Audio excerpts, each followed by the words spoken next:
આપણી આસપાસની ટેકનોલોજીમાં, પછી એ આપણો ફોન હોય કે મોટા સુપર કમ્પ્યુટર્સ, એક એવી ભાષા છે જે લગભગ દરેક જગ્યાએ છુપાયેલી છે.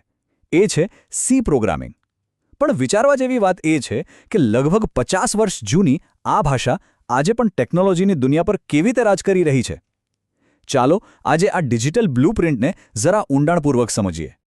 ચાલો એકદમ મૂળભૂત સમસ્યાથી શરૂઆત કરીએ. જો આપણે જે રીતે વિચારીએ છીએ અને કમ્પ્યુટર જે રીતે સમજે છે એમાં બહુ મોટો તફાવત છે.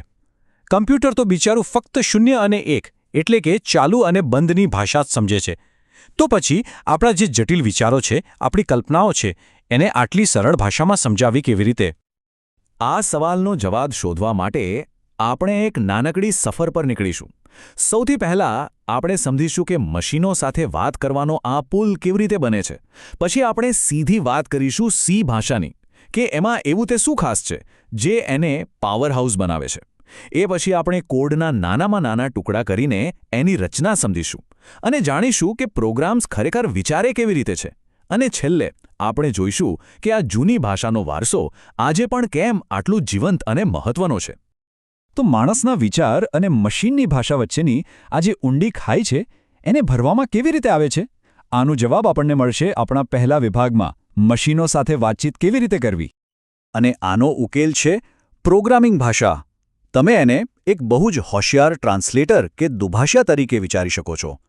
પ્રોગ્રામિંગ ભાષા એવા નિયમોનો એક સમૂહ છે જે આપણા જટિલ વિચારોને એકદમ સરળ અને સ્પષ્ટ સૂચનાઓમાં ફેરવી નાખે છે. એવી સૂચનાઓ જે કમ્પ્યુટર બરાબર સમજી શકે અને એના પર કામ કરી શકે. અને પ્રોગ્રામિંગ ભાષાઓની દુનિયામાં એક ભાષા એવી આવી જેણે ખરેખર ક્રાંતિ લાવી દીધી. એ હતી સી, એક એવું પાવરહાઉસ જેણે ટેકનોલોજીની દિશા જ બદલી નાખી. આની વાર્તા શરૂ થાય છે 1972માં બેલ લેબ્સમાં. ત્યાં ડેનિસ રિચી નામના એક જીનિયસે આ ભાષા બનાવી હતી અને એનો મુખ્ય હેતુ હતો એ સમયની સૌથી શક્તિશાળી ઓપરેટિંગ સિસ્ટમ યુનિક્સ બનાવવાનો, જે આજે પણ ઘણી આધુનિક સિસ્ટમ્સનો પાયો છે. અલબત્ત સી કોઈ જાદુથી અચાનક નથી બની ગઈ. એનો વિકાસ ધીમે ધીમે થયો હતો. એ એલ્ગોલ, BCPL અને બી જેવી જૂની ભાષાઓના અનુભવો પરથી બની હતી. એટલે કે એણે જૂની ભાષાઓમાંથી જે સારું હતું એ લીધું અને જે નબળું હતું એને સુધાર્યું. દરેક પગલે તે વધુને વધુ કાર્યક્ષમ અને શક્તિશાળી બનતી ગઈ. તો સીનો અસલી જાદુ શું હતો? એ આટલી બધી લોકપ્રિય કેમ બની? જવાબ એની ખાસિયતોમાં છે. એક તો એ લખવામાં સરળ હતી. બીજું, એ પોર્ટેબલ હતી, એટલે કે એકવાર લખેલો કોડ કોઈ પણ મશીન પર ચલાવી શકાતો હતો. અને સૌથી મહત્વનું, એ ખૂબ જ ઝડપી હતી. પણ એની સૌથી મોટી તાકાત એ હતી કે એ પ્રોગ્રામરને હાર્ડવેર પર સીધું નિયંત્રણ આપતી હતી. અને છતાં એને શીખવી કે લખવી અઘરી નહોતી. ઓકે, તો હવે આપણે જાણીએ છીએ કે સી કેમ આટલી પાવરફુલ છે. પણ એ કામ કેવી રીતે કરે છે? ચાલો એને તોડીને સમજીએ. જેમ આપણે કોઈ પણ નવી ભાષા શીખીએ તો શરૂઆત એના મૂળાક્ષરો અને શબ્દોથી જ કરીએ ને.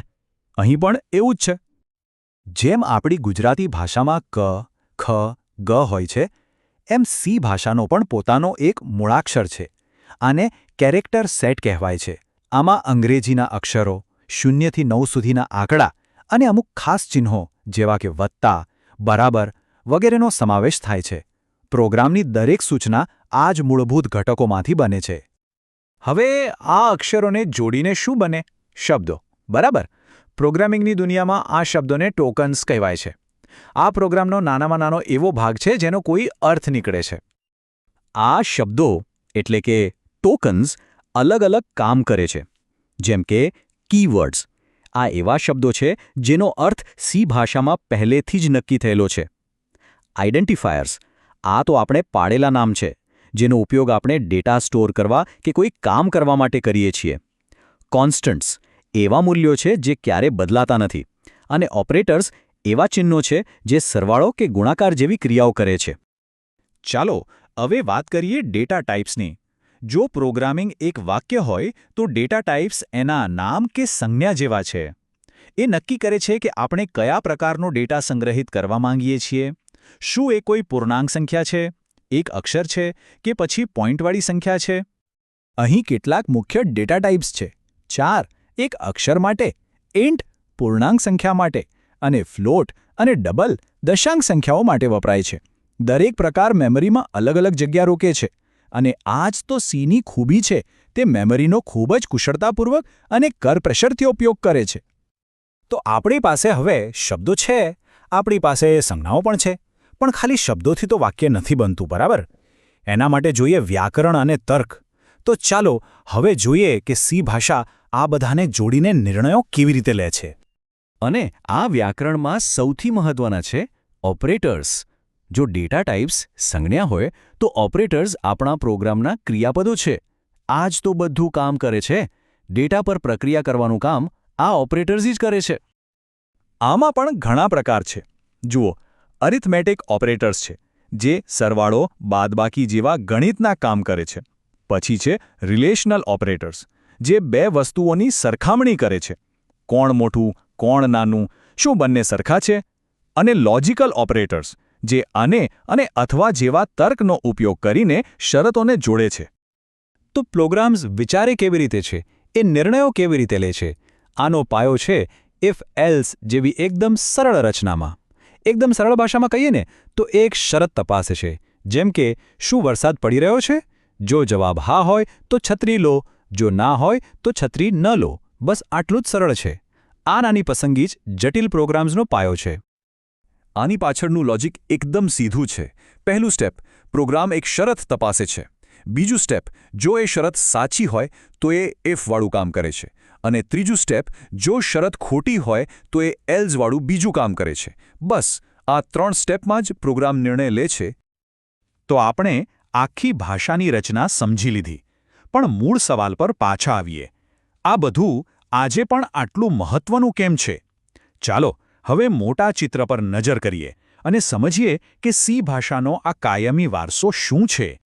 પ્રોગ્રામિંગની દુનિયામાં એક બહુ પ્રચલિત વાત છે, જો તમે સી જાણો છો તો બીજી કોઈ પણ પ્રોગ્રામિંગ ભાષા શીખવી તમારા માટે રમત વાત છે.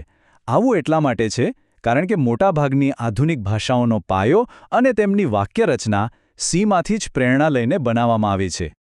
ખરેખર, જો તમે આજની લોકપ્રિય ભાષાઓ જુઓ, C++, C#, જાવા, પાયથન, તો આ બધાના મૂળમાં ક્યાંક ને ક્યાંક સી જ બેઠું છે. એમ કહી શકાય કે સી આખા પરિવારનું વડીલ છે. અને અમુક જગ્યાઓ તો એવી છે જ્યાં આજે પણ સીનો જ દબદબો છે, એ જ રાજા છે. ક્યાં? તો આપણા કમ્પ્યુટર અને ફોનની ઓપરેટિંગ સિસ્ટમના હૃદયમાં, આપણી ગાડીઓ, સ્માર્ટ ઘડિયાળો અને બીજા ગેજેટ્સની નાની નાની ચિપ્સમાં, અને દુનિયાના સૌથી શક્તિશાળી સુપર કમ્પ્યુટર્સમાં પણ સી જ ચાલે છે, કારણ કે એની ગતિ અને નિયંત્રણનો કોઈ મુકાબલો નથી. તો આ આપણને એક બહુ જ રસપ્રદ સવાલ પર લાવીને મૂકે છે. આપણે એવા યુગમાં છીએ જ્યાં આર્ટિફિશિયલ ઇન્ટેલિજન્સ અને ઓટોમેશન બધું જાતે કરી રહ્યું છે.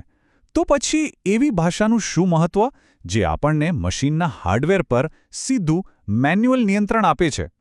આ જ સવાલ સીના ભવિષ્યનો અને એના ક્યારે ન સમાપ્ત થનારા મહત્વનો સંકેત આપે છે.